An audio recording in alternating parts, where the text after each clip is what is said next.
네, 반갑습니다. 6월 27일 일일 브리핑에 들어왔습니다. 축, 남부동산. 어제 한번 써먹었는데요. 오늘 한번 더 활용해 봅니다. 축. 어떻게든지 부동산을 살려보려고 했는데, 주변 상황이 너무 받쳐주지 않습니다. 주변 상황이 너무 받쳐주지 않아요. 물론 또 상황이 극악으로 치닫고 무너질 부분이 일정 부분 무너져 나가고 나면은 또다시 활로가 생길지 모르겠으나, 현재는 축, 축, 축. 네, 부산 지난주와 낙폭을 같은 상태를 유지하고 있고요. 대구가 여전히 하락률 1위. 전국 기준으로 봤을 때 하락률 1위. 수도권과 온도 차이가 너무 심하다. 이 수도권의 온기가 퍼질 법도 한데, 그러지 못하고 있는 형국이다. 전세는 강보합. 음, 쿠팡알리, 어제 댓글 호응해 주시는 분들 감사합니다. 까먹지 않고 뭐 금액이 중요하냐, 뭐 사는 횟수가 중요하냐 이렇게 물어보시는 분도 계시는데요. 그냥 필요하신 물품 사실 때, 일부러 하시지는 마시고 필요한 물품 사실 때 까먹지 말고 링크 한번. 그럼 안 까먹으려면 영상 시청하고 나가시는 길에 댓글창에 보시면 이렇게 링크가 있습니다. 한번 눌러주시면 되겠습니다. 자, 매도 물량은 55,000개. 대구는 좀 감소하는데 부산은 여전히 55,000개. 축. 전세 물량은 어느 정도 이제 좀 고정된 형태입니다. 만 개를 살짝 상회하는 상태. 월세 물량은 8,000개 정도 수준. 네, 거래량 95건. 좀 무난하게 느껴지시나요? 어제 조금 거래량이 많아 보였죠. 지금 3개월째 2,200건대 상태. 4개월째 아마 그대로 같은 상태. 그나마 지금 요때는 스트레스 DSR 7월에 도입하기로 했던 것을 2달 연기해서 9월달 뭐 생명줄 연장해줘 분들, 아마 금리 인하라는 변수나 이런 것들을 노리고 아마 그런 정책을 갑자기 뜬금없이 변경을 했는 것 같은데요. 혹여나 미국이 금리를 내리지 않고 우리가 금리를 내리지 않는 상황이라면 위기를 그냥 이연시켰는 것 뿐이다. 뭐 작년과 비슷한 형태 되지 않겠습니까? 9월달 시행하고 나면 거래량 작년 노란색, 2023년의 노란색 선처럼 거래량이 다시 줄어들지 않을까. 서울 거래량 폭발하고 있어요. 부산과는 너무나 다른 길을 가고 있습니다. 아무튼 점차 저는 분위기가 좋아질 요인보다 안 좋아질 요인이 더 많아 보인다.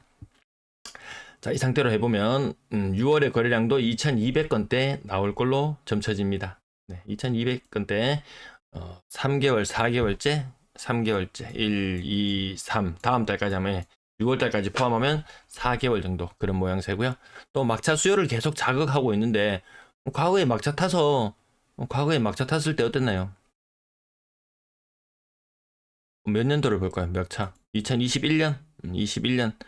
빨간색 점이 있는 갈색선. 이 뭐 막차 타고 나면은 뒤끝이 거래량이 갑자기 줄어들면 좀 불안할 거예요. 그러면 마치 첫 차처럼 23년 1월 1400건에서 2000건대의 거래량으로 이렇게 불쩍 점프하는 이런 시절. 이때 사는 사람도 가격 한 15% 올랐네. 한 15% 올랐네. 그런 아파트가 있고 아닌 아파트가 사실 더 많아요. 그럼 이 15%가 얼마나 대단한 거냐? 그 금값 상승했는가 한번 비교해 보시면요.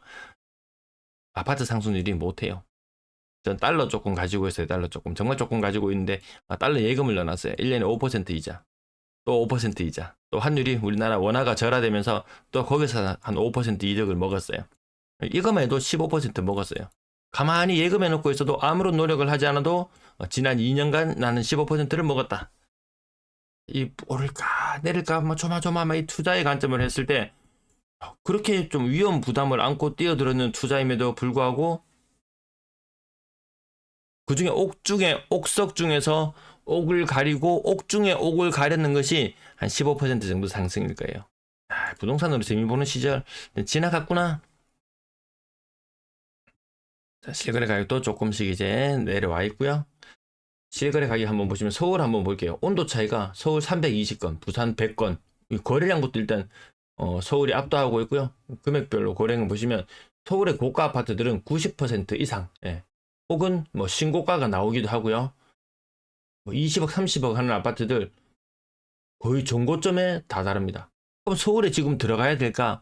여기 들어가서 먹을 게 얼마나 있겠습니까?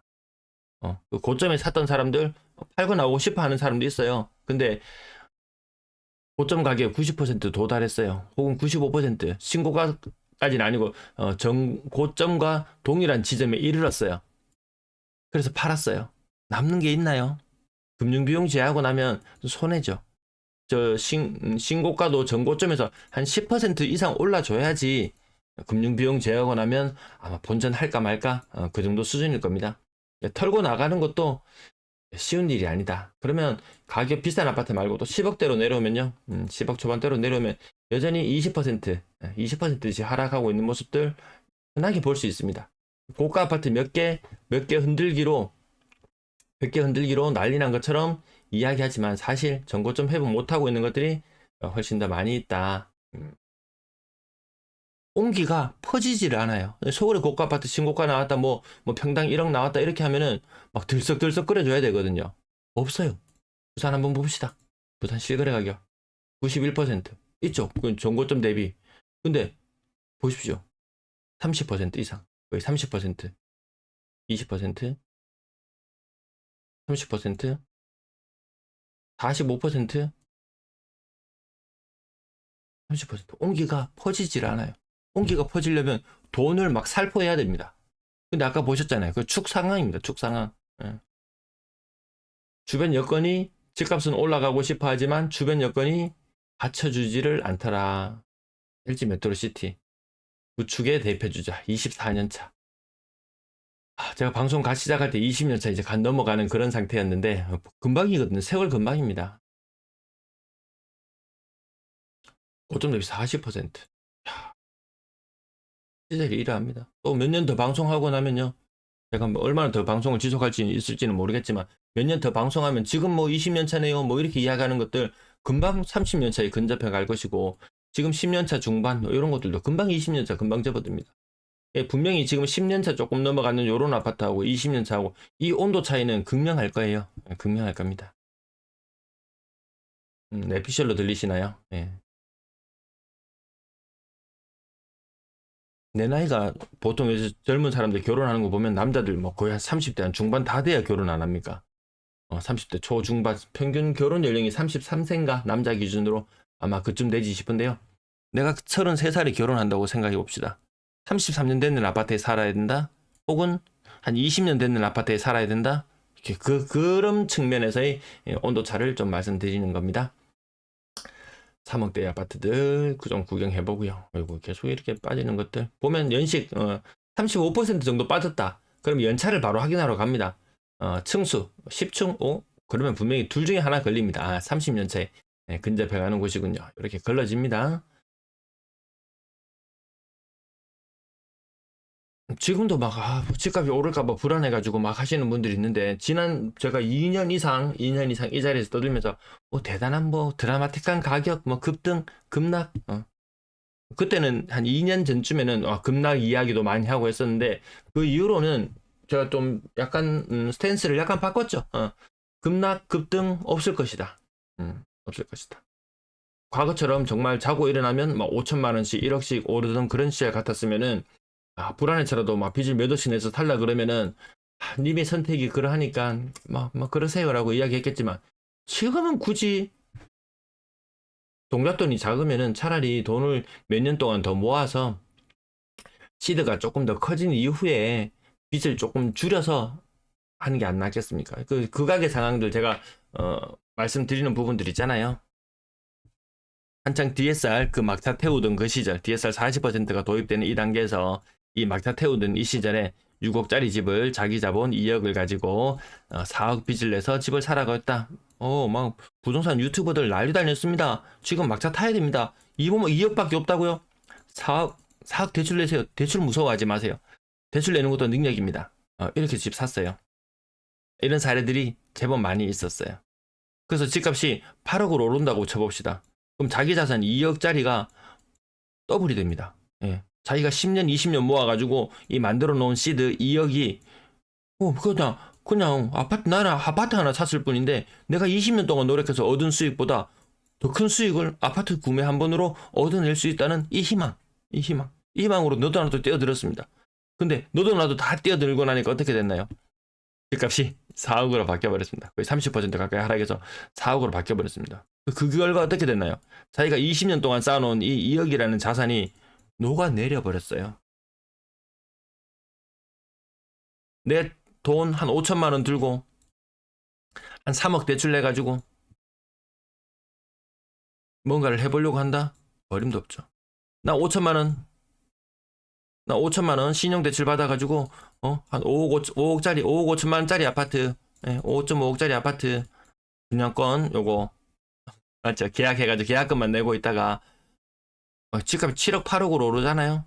그러면 나는 5천만 원 투자했을 뿐인데 전세금 한 4억 받고 뭐 이렇게 해결하고 잔금 전세금 해결하고 그래서 한 바퀴 돌리고 나서 딱 팔고 나면은 내 자산은 5천만 원밖에 안 됐는데 내 자산이 2억 5천으로 막 늘어나고 이런 마법들이 얼마나 부동산을 투자를 부추겼습니까? 하지만 막차 탔던 사람들 어땠습니까?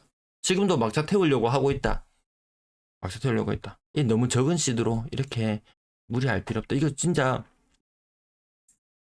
선물 투자자 무조건 말립니다. 무조건 말립니다.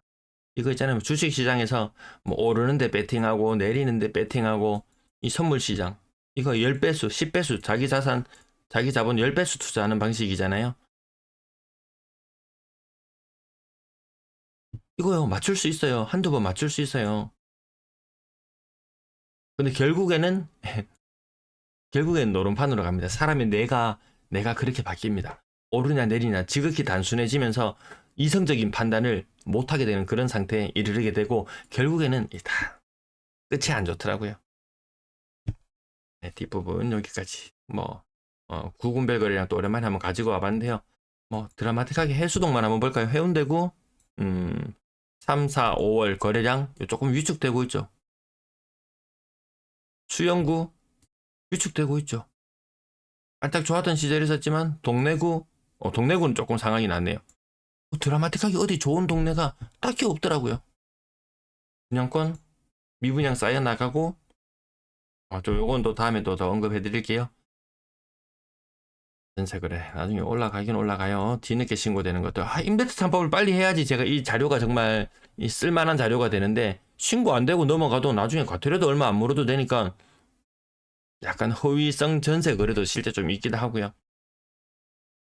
그런 부분들을 다 가려내기가 어렵겠더라. 이제 2년 지나갑니다. 이제 요때부터 꺾여 나가기 시작합니다. 이제 고가 아파트들 조금 더 위협받습니다.